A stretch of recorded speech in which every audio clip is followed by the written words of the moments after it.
Okay, thank you very much. Okay, thank you very much for joining our organization. Thank you very much for introducing the session, Otsuka Sensei. So I'm Tadahiro Taniguchi. Maybe I'm a kind of newcomer in this association, but let me start my presentation. In this talk, I'll be talking about corrective predictive coding and beyond. So introducing our theoretical framework for understanding how simple systems emerge through collective social process. And this talk will set the foundation for our organization called Collective Predictive Coding for the Model of Science. Okay, let me start. So actually, more concretely, the aim of this talk is to provide the background and the foundation of collective predictive coding as model of science, or CPC-MS, which is also the title of this session, and the preprint that has been shared via archive, as Otsuka-san explained. So each speaker in this workshop is a co-author of this paper, and each will present a specific topic related to the CPC-MS. So I will start with an introduction to the symbol emergence system, which is the target of, how to say, of the explanation using the collective predictive coding. And and next, I will explain what is collective predictive coding and the hypothesis. And finally, I will introduce the CPC-MS. Okay, let's move on. So let me begin by talking about symbol emergence system. So a symbol emergence system, the models, how symbol systems generally, but that also include language, actually emerge in our society. So what many people many ordinary people view language as a kind of a fixed or static system. But actually, symbol systems, including language, can change over time and evolve. So the meaning of signs and sentence is actually based on our cognition, experience, and feelings in relation with the world and our embodiment.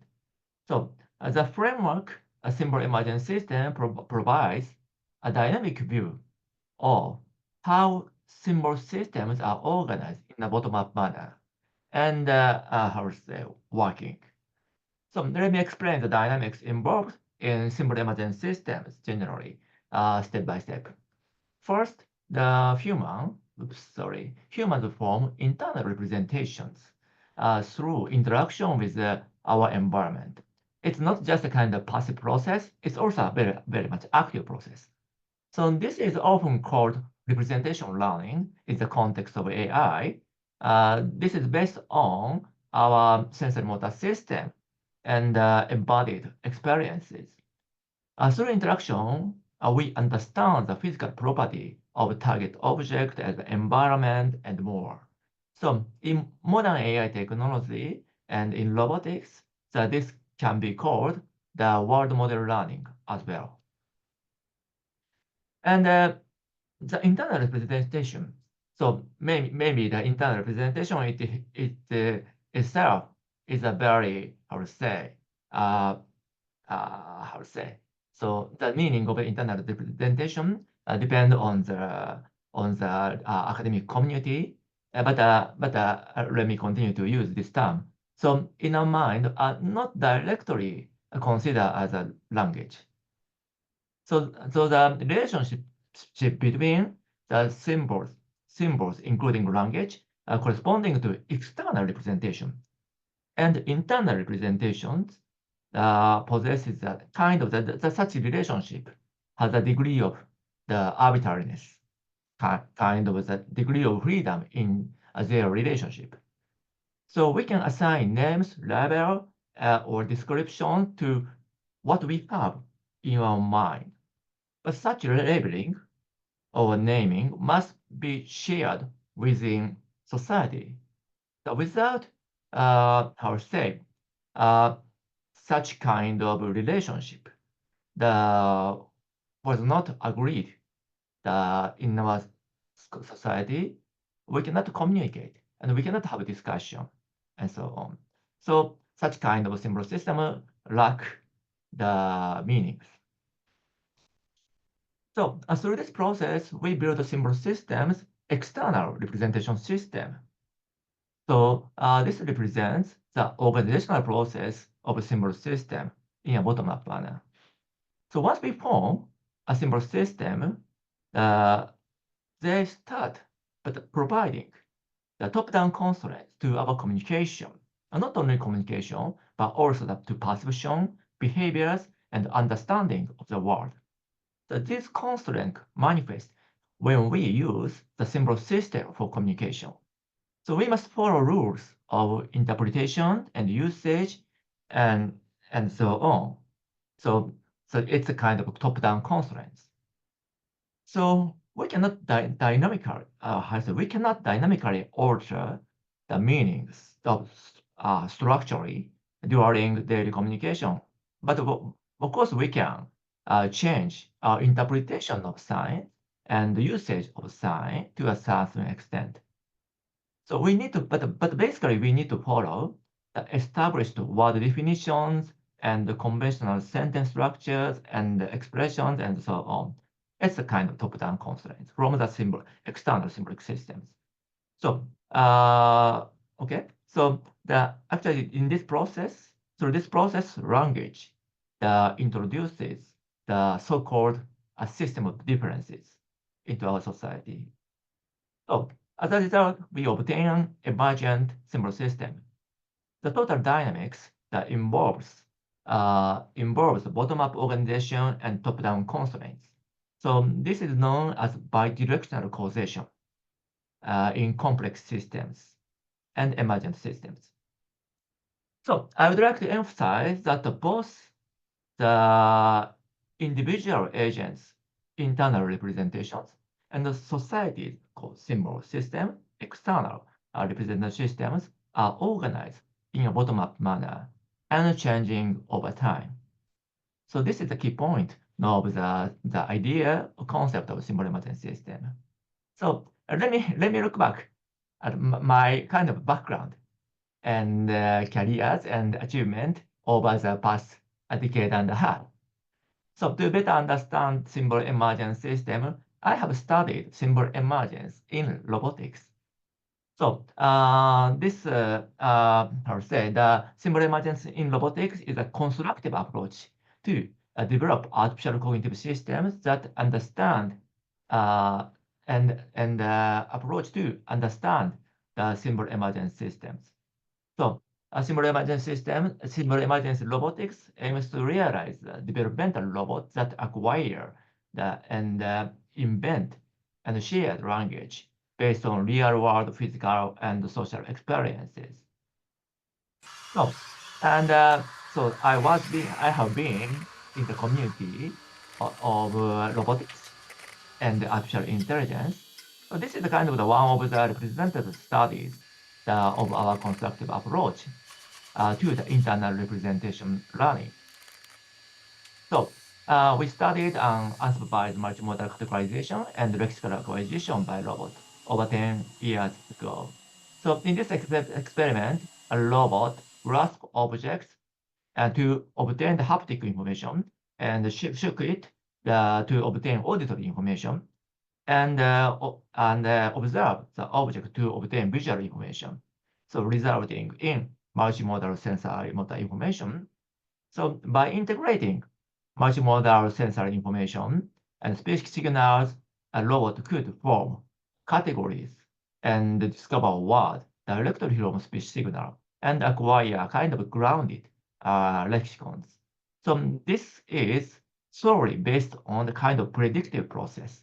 So the robot tried to form the internal representations to obtain better prediction of the sensor motor information.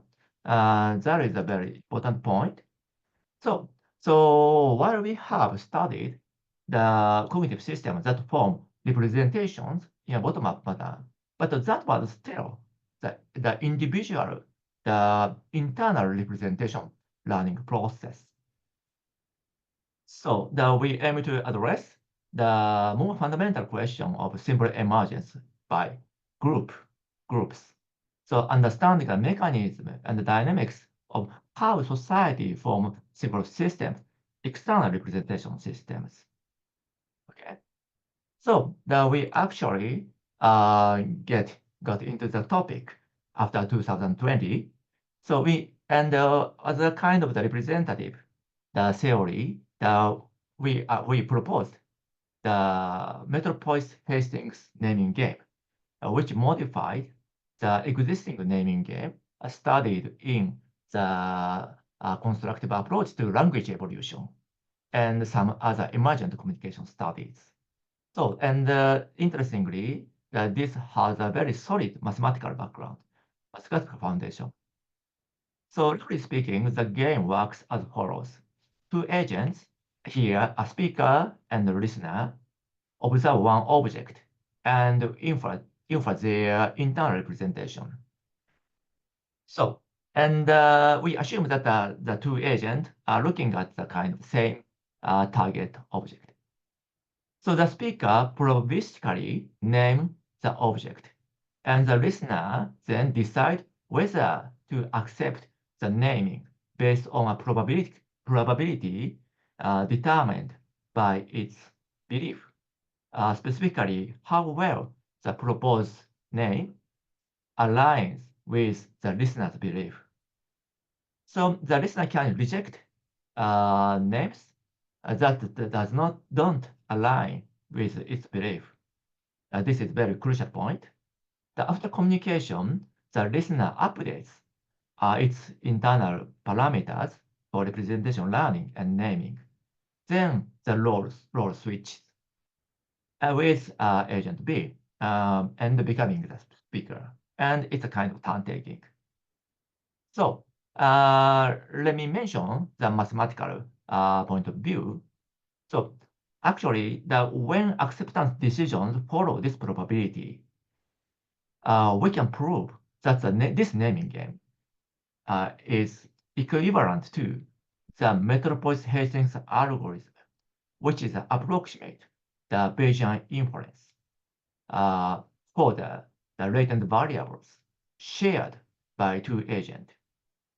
So actually, because of the limitation of time, I need to skip the proof of the theorem today.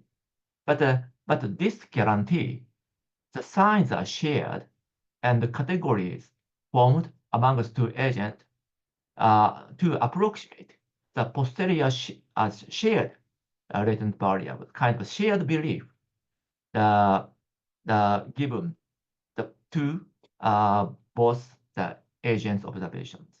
This means that the experience obtained by two agents are integrated as if their brains are connected.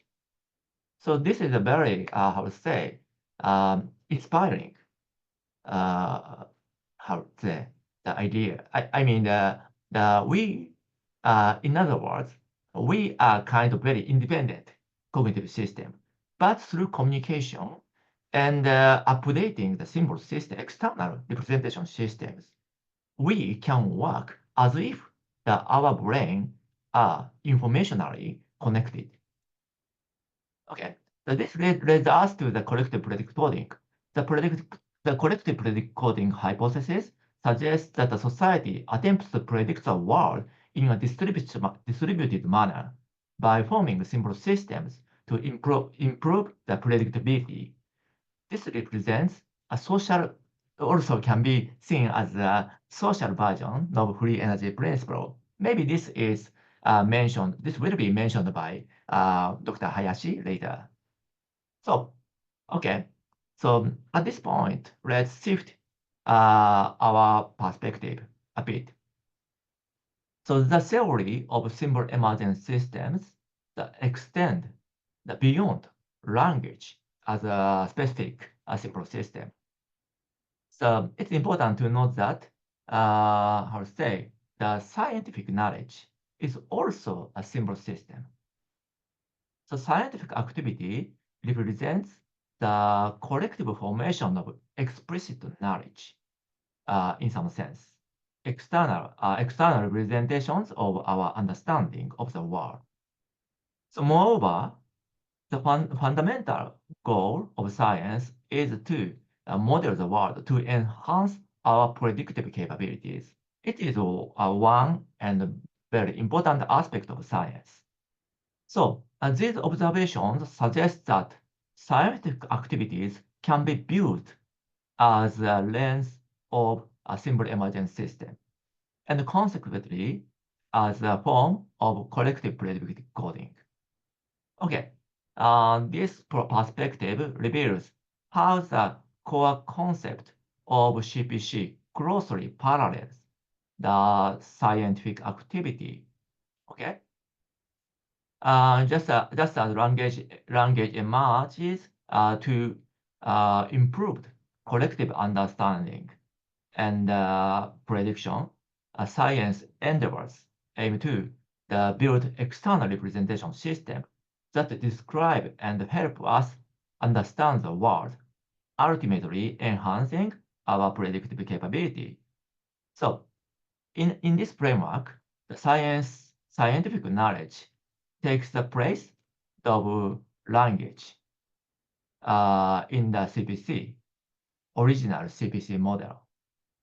Here, we see a scientific knowledge functioning in an analogous role as a collectively developed system for represent and predicting the reality and the world. Okay, so how to say when we compare the Metropolis Hastings naming game and scientific discussion in scientific activities, we can find some sort of analogy there. So, for example, let me how to say let me talk about the peer review process. So, for example, a researcher conducts experiments and gather observation. They formalize their findings in a paper, and the agent, the researcher, submit the paper to the scientific community, and the reviewers evaluate it and decide if they accept or reject. So based on their own belief and evidence. So this is quite similar, quite analogous to the image naming game. So how to say